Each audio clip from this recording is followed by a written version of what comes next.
Muy buenos días. Buenos días, ¿cómo se encuentra? Bien, sí, señora, muy buenos días. Gracias por participar en esta entrevista. Mi nombre es Milena Rocío Castillo.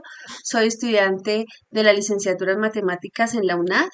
Estamos muy interesados el día de hoy en conocer sus perspectivas y su reflexión acerca del quehacer educativo. Antes de comenzar, ¿podría por favor presentarse? Claro que sí. Muchas gracias, Milena.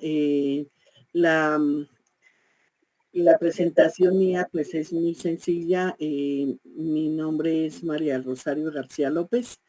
Soy docente universitaria. Tengo los títulos de licenciatura en matemáticas y estadística de la UPTC, maestría en educación, maestría en educación matemática y además estoy en estos momentos haciendo un doctorado. También tengo una especialización en didáctica de las matemáticas. Como puede ver, mi especialización es en matemáticas. Muchísimas gracias, excelente. Profesora María del Rosario, comencemos con las preguntas relacionadas con la finalidad en educación y características que debe tener en especial en educación. ¿Cuál considera que es la finalidad de la educación y por qué? Bueno, la finalidad de la educación para mí como docente, pues es más que transmitir conocimientos, poder llegar a los estudiantes con habilidades específicas, ¿no? Fomentar en ellos un pensamiento crítico, que sean personas éticas, que tengan creatividad, que tengan, en caso mío que soy docente de educación virtual, enseñarles a que ellos tengan un aprendizaje autónomo y que tengan un pensamiento crítico. Prácticamente que aprendan a socializar, ¿para qué? Para un futuro, para la convivencia con los ciudadanos y para su futuro, digamos, desarrollo laboral. Muchas gracias. ¿Qué Ujú. características cree que debe tener un especialista que educa para lograr esa finalidad?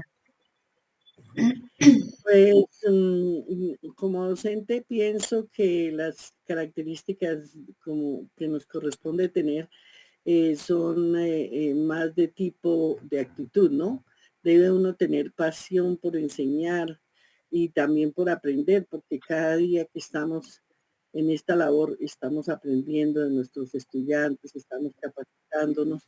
Entonces, la actitud siempre debe ser una actitud positiva, debe tener uno empatía, debe tener buena comunicación, habilidades blandas que son las que permiten llegar emocionalmente al estudiante y tener la capacidad de manejar grupos diversos, ¿no? De diversas edades, de diversas clases sociales, etcétera, ¿no?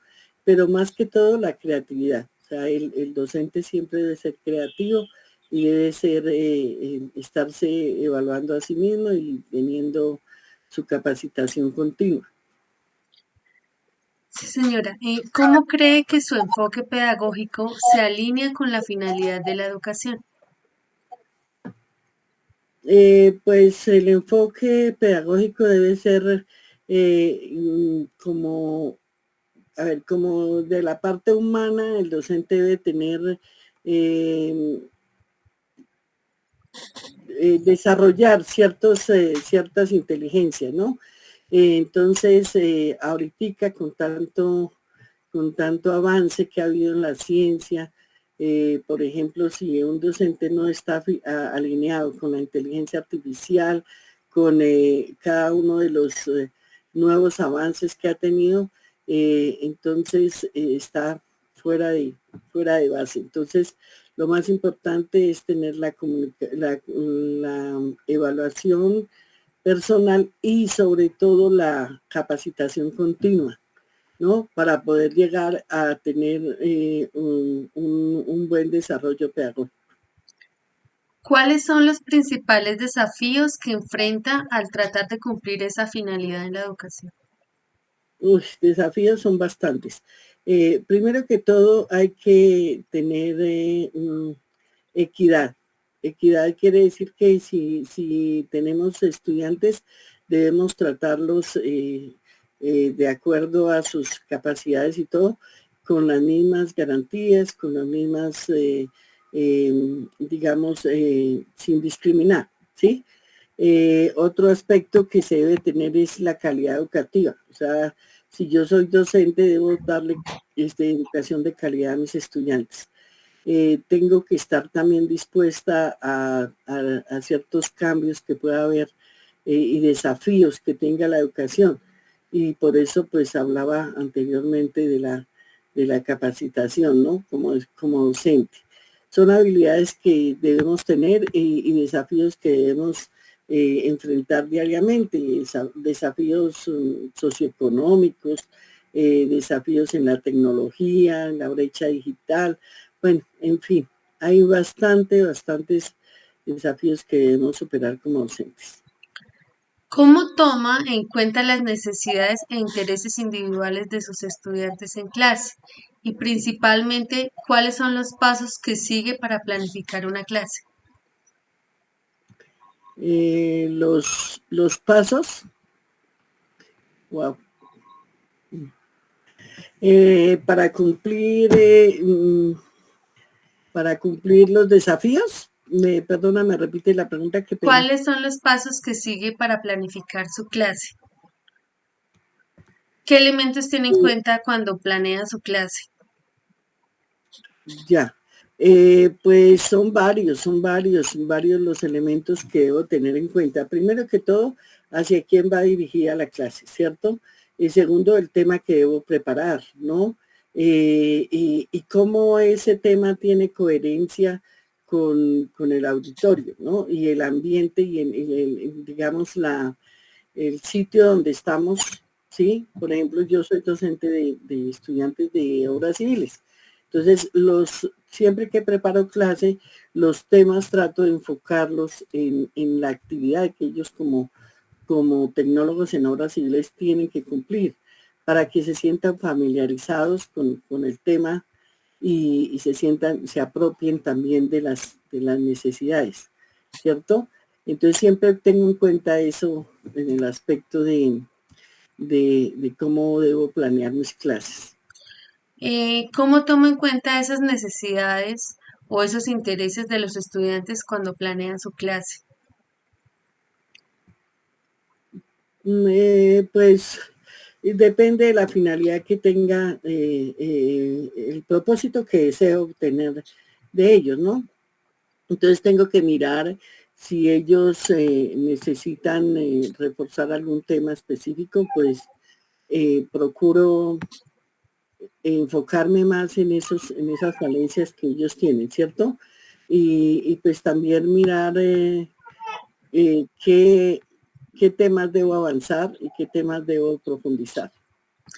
Muy bien. ¿Qué estrategias utiliza para asegurarse de que sus objetivos de enseñanza se cumplan durante esta planificación? Mm, Pues hay varias estrategias. Primero que todo, pues debo hacer retroalimentación de cada una de las evaluaciones que yo les hago a ellos. Y si hay necesidad de insistir en algún tema, pues lo vuelvo nuevamente a explicar, ¿no? Porque la idea no es correr con los temas, sino lograr que el estudiante adquiera la capacidad o el conocimiento que se requiere para cada asignatura. A continuación, nos gustaría conocer los elementos que tiene en cuenta al diseñar su material didáctico y generar las mediaciones pedagógicas. ¿Cuáles son esos elementos claves que considera al diseñar su material didáctico? Mm, Bueno, primero que todo, hay que pensar en estrategias que no sean aburridas para los estudiantes, ¿no? Entonces, yo utilizo, por ejemplo, los simuladores. Eso es una de las herramientas que me ha dado resultado. Entonces, procuro que que esos elementos que yo preparo sean agradables para los estudiantes, ¿no? Entonces son estrategias que me han dado resultado hasta el momento. Entonces debo tener unos objetivos claros, debo alinear las actividades y mirar cómo de esas actividades yo puedo después evaluar. ¿Y para qué la evaluación? Pues nuevamente para lo que les comentaba, de saber si el estudiante ha adquirido el conocimiento necesario para cursar, para aprobar su asignatura, ¿sí? Y llevar una secuencia en los contenidos, ¿no? De tal manera que el estudiante no se pierda, ¿no? Sobre todo en matemáticas, que es tan complejo, ¿no? Y pues ver el progreso del estudiante continuamente, ¿sí? Eso es lo que hago. Bien, ¿cómo se asegura de que su material didáctico se adopte a las necesidades y a los estilos de aprendizaje de los estudiantes? Mm, Pues en la evaluación, o sea, en la evaluación yo me doy cuenta si el estudiante adquirió el conocimiento necesario y sobre todo si hay alguna falencia, entonces ahí me doy cuenta, de acuerdo a los estilos de aprendizaje, si el estudiante requiere alguna capacitación individual, alguna tutoría individual, entonces estoy muy pendiente de eso. Muchas gracias, profesora María. Finalmente exploremos la importancia de la didáctica en los procesos de innovación, especialmente en la asignatura que usted acompaña. ¿Cuál es su opinión sobre la importancia de la didáctica en los procesos de innovación educativa? Pues bastante importancia, ya que en la época actual los estudiantes están en la época digital. Entonces, si nosotros no buscamos estrategias didácticas, si no buscamos herramientas que sean impactantes, que a ellos les llamen la atención, se va a tornar una clase aburrida, o sea, sobre todo en las matemáticas, que son muchos algoritmos. Entonces, temas como los simuladores, como por ejemplo en los simuladores PEC yo trabajo el GeoGebra, que ellos vean la representación gráfica de cada uno de esos algoritmos, me ha dado bastante resultado. Entonces, la didáctica es esencial en cualquier sistema de aprendizaje, sea la asignatura que sea. Para concluir, nos gustaría conocer su perspectiva general sobre el quehacer educativo. Pues eso es pasión. O sea, cuando uno ama la profesión y cuando uno hace las cosas con amor, con cariño, los resultados son óptimos. Pero la situación, digamos, de los estudiantes hoy en día, que quieren cada vez más, que tienen toda la información a la mano y todo, muchas veces requieren que el docente se capacite continuamente en esos mismos temas. O sea, por ejemplo, ahorita lo de la inteligencia artificial, todos estos nuevos cambios que han sucedido a nivel tecnológico, nos llevan a preocuparnos como docentes en ese aspecto y lograr cautivar con esas mismas herramientas tecnológicas al estudiante, o sea, hacerlo partícipe y que el estudiante vea que uno también ya conoce el tema, que uno está capacitado en el tema. Profesora María, muchísimas gracias por el espacio, por el tiempo y por darnos la oportunidad de conocer su perspectiva en relación a la didáctica. Muchas gracias. A usted muchas gracias, Milena. Éxitos. Muchas gracias. Hasta luego. Hasta luego, que esté muy bien.